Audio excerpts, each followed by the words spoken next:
नमस्कार, आप देख रहे हैं 4 पीएम बिहार और मैं हूं अभिषेक मिश्रा। लालू यादव की बेटी रोहिणी आचार्य ने एक साथ उपेंद्र कुशवाहा और नीतीश कुमार दोनों की टेंशन बढ़ा दी है। क्या उपेंद्र कुशवाहा की मुश्किल बढ़ने वाली है और क्या नीतीश कुमार को अपनी एक और सिटिंग सीट से समझौता करना पड़ेगा? रोहिणी आचार्य लालू यादव की बिटिया हैं। राजनीति से अब तक उनका कोई नाता रहा नहीं है। लालू यादव की सिर्फ एक बिटिया राजनीति में है। आरजेडी की राज्यसभा सांसद है मीसा भारती। पाटलिपुत्रा लोकसभा क्षेत्र से लगातार चुनाव लड़ती रही हैं। हालांकि अभी उनको जीत हासिल नहीं हुई है। 2014 का लोकसभा चुनाव भी हारी, 2019 का लोकसभा चुनाव भी हारी और चर्चा है कि 2024 में भी वो पाटलिपुत्रा लोकसभा सीट से ही चुनाव लड़ेंगी लोकसभा का। लेकिन मौजूदा वक्त में मीसा भारती राज्यसभा सांसद हैं। लालू यादव की कोई और बेटी राजनीति में नहीं है। रोहिणी आचार्य तब चर्चा में आई जब उन्होंने अपनी किडनी अपने पिता लालू प्रसाद यादव को दी। दुनिया भर में, देश भर में नहीं, दुनिया भर में लालू की बेटी रोहिणी आचार्य को इस काम के लिए सराहना मिली। लोगों ने कहना शुरू किया कि बेटी हो तो ऐसी। रोहिणी आचार्य कई बार जिस तरीके से लालू के राजनीतिक विरोधियों पर हमला बोलती हैं, चाहे वो सुशील मोदी हो, जीतन राम मांझी हो, उनके जो ट्वीट सामने आते हैं और खासकर हाल के वर्षों में जो जिस तरह का बयान उनका सामने आता रहा है एक्स पर, अब एक्स है ट्विटर, तो उससे ये अंदेशा होता है कि रोहिणी आचार्य की दिलचस्पी राजनीति में है और कहीं वो राजनीति के क्षेत्र में कदम तो नहीं रखने जा रही, अपना राजनीतिक सफर शुरू तो नहीं करने जा रही है।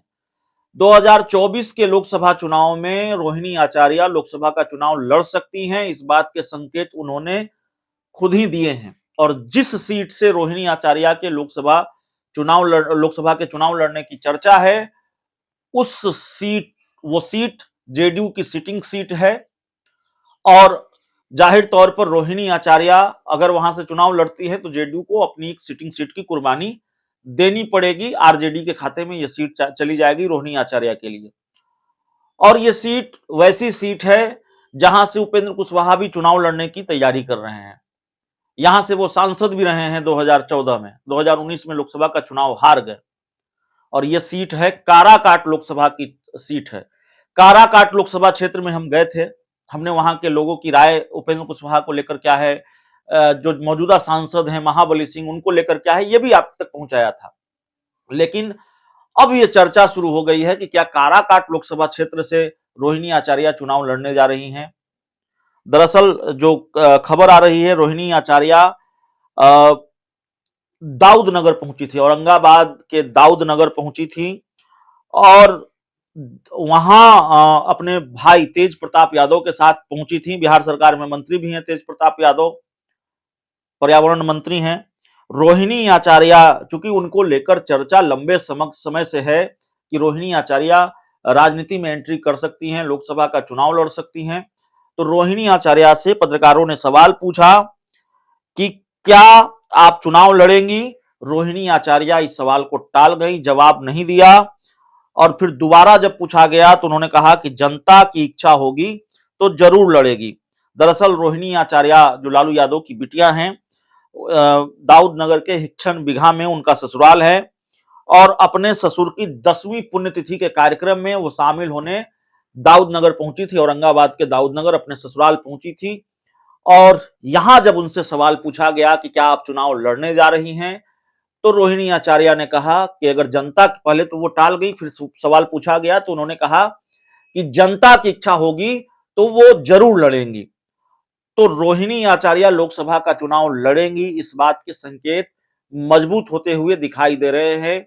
अब इसका असर भी गठबंधन पर पड़ेगा। अगर रोहिणी आचार्य लोकसभा का चुनाव लड़ेंगी तो जेडीयू को अपनी एक और सीट की कुर्बानी देनी होगी। हम आपको बताते रहे हैं कि जेडीयू किन किन सीटों की कुर्बानी देने जा रही है या जेडीयू को किन किन सीटों की कुर्बानी देनी पड़ेगी। सीपीआई एमएल के लिए जेडीयू को अपनी सिटिंग सीट सिवान की कुर्बानी देनी पड़ेगी और जेडीयू शायद मान भी गई है, नीतीश कुमार मान गए हैं, सीपीआई एमएल के खाते में सिवान की सीट जा रही है। जेडीयू को मधेपुरा की सीट भी छोड़नी पड़ेगी आरजेडी के लिए। मधेपुरा से दिनेश चंद्र यादव जेडीयू के सांसद हैं, लेकिन आरजेडी ने मन बनाया हुआ है शरद यादव के बेटे शांतनु यादव को वहां से चुनाव लड़ाने का। तो सिवान भी छोड़नी पड़ेगी, मधेपुरा भी छोड़नी पड़ेगी, और ऐसी कुछ और सीटें हैं जो जेडीयू को छोड़नी पड़ सकती हैं। उसमें अब काराकाट की सीट भी शामिल हो गई है, उसको लेकर भी अब चर्चा शुरू हो गई है कि जेडीयू की जो एक और सीट है काराकाट की लोकसभा सीट, वो भी जेडीयू को छोड़नी पड़ सकती है क्या।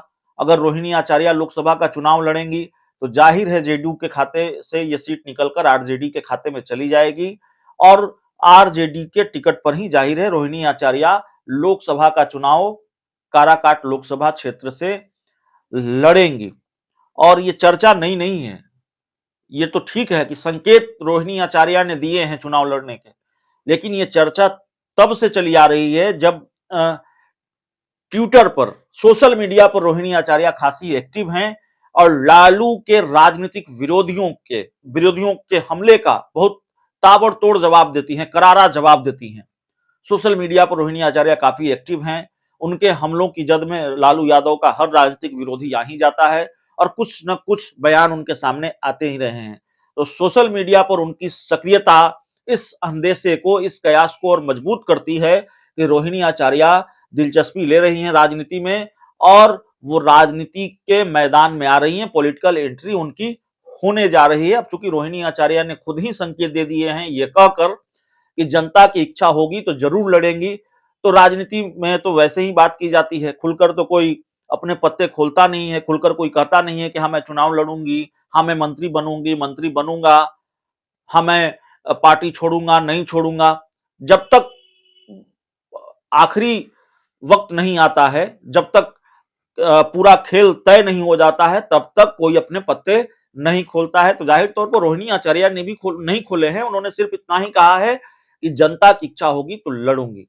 तो जेडीयू के लिए भी थोड़ी चिंता की बात है, उसको अपनी एक और सिटिंग सीट छोड़नी होगी। जाहिर है रोहिणी आचार्य अगर चुनाव लड़ेंगी तो फिर जेडीयू को तो ये कुर्बानी देनी पड़ेगी, आरजेडी ये सीट जेडीयू से मांग सकती है।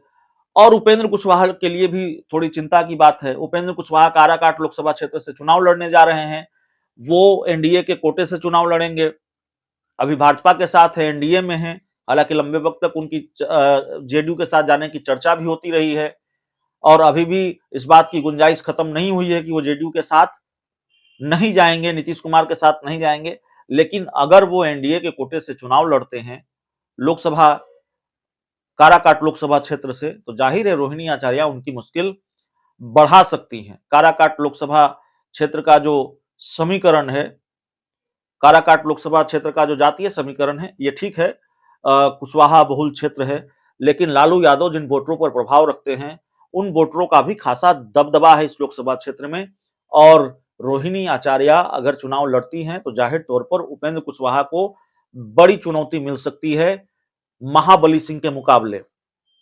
महाबली सिंह को लेकर एक नाराजगी भी वहां लोकसभा क्षेत्र में है, वहां के लोगों में है। जितने लोगों से हमने बात की, ये बात निकलकर सामने आई। अब पूरे लोकसभा क्षेत्र में तो हम गए नहीं, बड़े पैमाने पर तो लोगों से हमारी बात नहीं हुई, लेकिन फिर भी जितने लोगों से हमारी बात हुई, एक नाराजगी उनको लेकर सामने नजर आई है। और जाहिर तौर पर राजनीतिक दल सर्वे कराती है, राजनीतिक दल फीडबैक लेती है किसी को टिकट देने से पहले।